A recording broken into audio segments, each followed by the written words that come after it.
The long way home Ethan had always believed in shortcuts.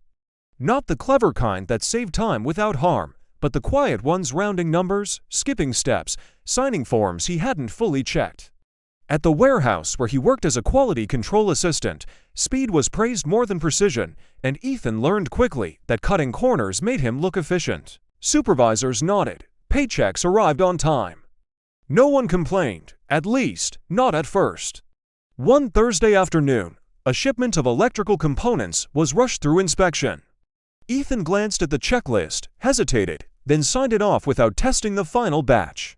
He told himself the same thing he always did. They're probably fine. We're already behind schedule. 2 days later, the call came. Several units had failed at a construction site, causing a temporary power shutdown.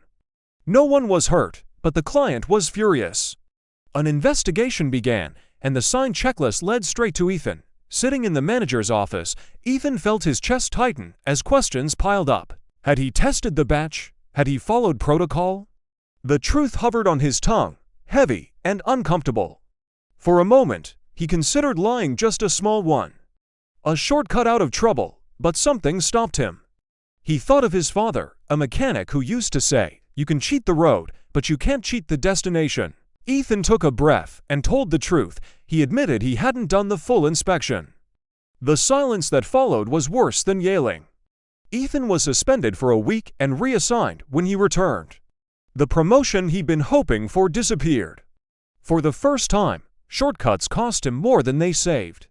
When he came back to work, things were different. He arrived early. He tested every item. When coworkers teased him for being slow, he ignored them.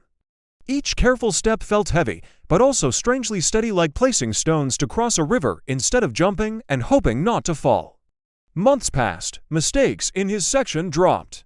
Clients stopped complaining. One day, the same manager who had suspended him called him in again.